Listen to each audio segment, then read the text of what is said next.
tudo bem? Eu sou a Suelene, eu sou UX Designer aqui na Pagar.me, no time de Explorers. E hoje eu vou estar conversando com vocês aqui um pouquinho, batendo um papo sobre documentação em UX. Então, vamos lá. Antes de qualquer coisa, o que o UX faz, né? Como a gente trabalha, como é o nosso dia a dia. O UX faz muitas coisas, mas em resumo, o UX Designer é o responsável por garantir que projetos ou produtos atendam às necessidades dos usuários, proporcionando sempre que possível a melhor experiência. Por que a melhor experiência? Nós entendemos que tudo é experiência, inclusive as experiências ruins também são experiências. Então, a gente trabalha no nosso dia a dia muito junto dos donos do produto, ou dos gerentes de produto, dos líderes técnicos, né? Trabalhando e pensando na melhor solução possível para aquela demanda, para aquela feature, para um problema que por acaso surgiu, para uma dificuldade que o cliente tenha. Então, nosso dia a dia, assim, trabalhando junto com essas pessoas de produto.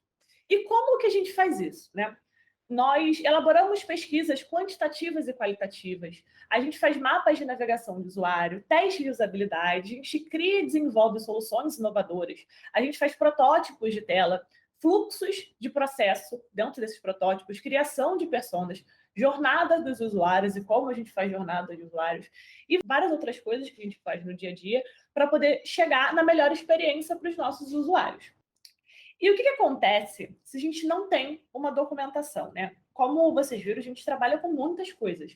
A gente faz muitos processos durante uma pesquisa, né? Durante uma demanda. E quando a gente não tem uma boa documentação, o que a gente chama de documentação acaba ficando espalhado, sem um local oficial de consulta. Normalmente, dentro de uma pesquisa ou dentro de um projeto, é envolvido mais de uma pessoa ou mais de um time. Isso corrobora com uma falta de comunicação entre as equipes que estão envolvidas nesse processo, né?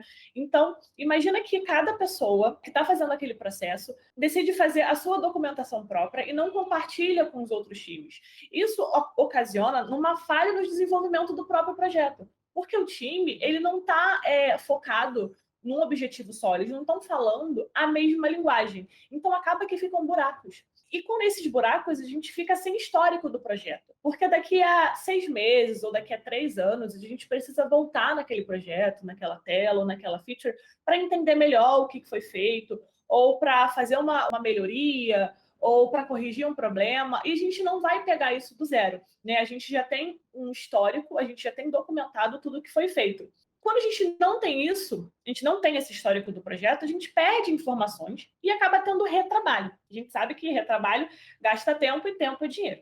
Por isso, é tão importante, né, ter uma documentação e que essa documentação seja bem feita. E onde a gente faz isso, né? Onde é que a gente coloca essa documentação? Como a gente faz essa documentação? Aqui na Pagar.me, no nosso time de design, a gente usa o Confluence, que é uma ferramenta do Atlassian. Essa é uma ferramenta que ela tem uma integração com o Gira.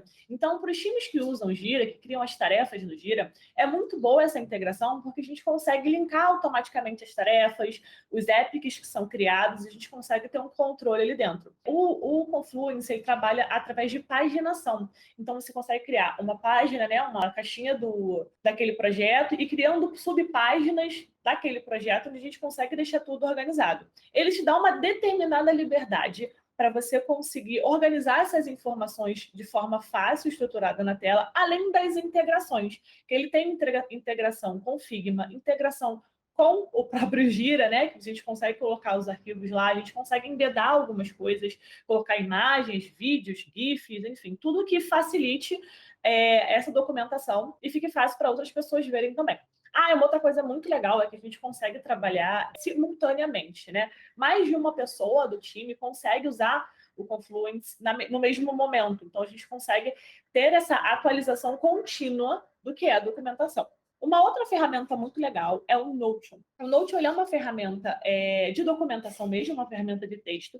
É muito parecido com o que eu acabei de falar do Confluence, então ele também tem páginas, você também consegue organizar essa paginação dentro de uma página principal. Ele te dá uma liberdade também de estruturar as informações na tela. Ele também tem integração com Figma, com Miro, você também consegue embedar código. Uma coisa muito legal do Notion é que você consegue criar caixinhas, né? Você consegue consegue criar modais. Então, você não precisa necessariamente criar uma paginação dentro de uma paginação. Às vezes é um assunto simples que você consegue colocar dentro de uma caixa. Recentemente, o Figma lançou o Jam, né, que é um mural muito parecido com o Miro, que é uma outra ferramenta de mural, onde a gente consegue organizar informações.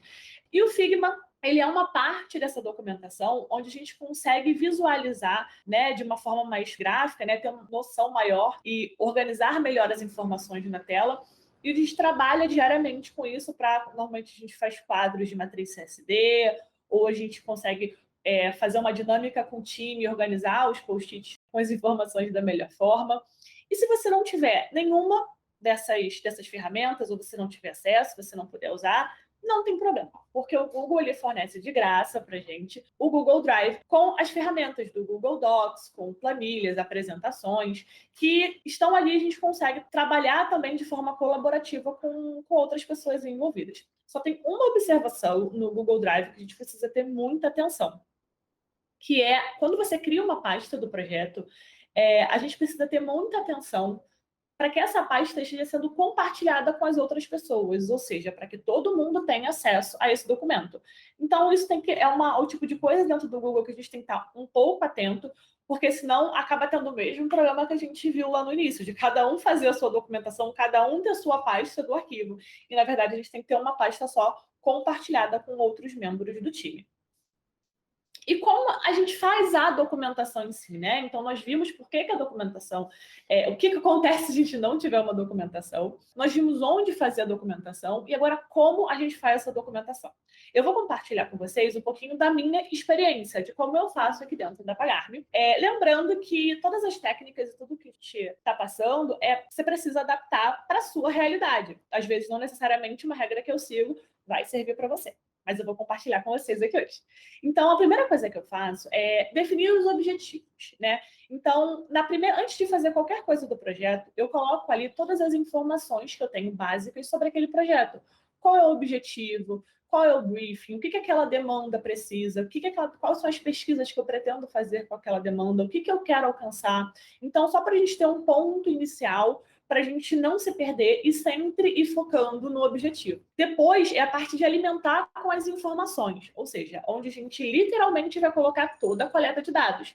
Então, essa é a parte onde você vai colocar as respostas das suas pesquisas, o teste de usabilidade, e você vai justificar o porquê que você escolheu aquela metodologia. Então, se você fez uma pesquisa com o usuário, é importante dizer por que foi feita aquela pesquisa, né? E lembrando que essas informações que você vai colocar na documentação, elas precisam estar de fácil visualização, porque nem todo mundo que vai ler aquela documentação, ela é especialista nesse assunto. Então, tem que estar tudo de forma bem clara. Quando você faz uma pesquisa, você tira os insights e coloca ali. Use ferramentas, né? A gente vai seguir com o desenvolvimento, depois de colocar ali toda a coleta de dados que nós fizemos ao longo dessa demanda, e você vai colocar quais as ferramentas que você usou. Então, esse é o momento onde a gente vai colocar o link do Figma, print, do Miro, de fluxo de navegação que você criou em alguma outra ferramenta. Então, todas as tomadas de decisão e conclusões que você for tirando a partir dessa coleta de dados,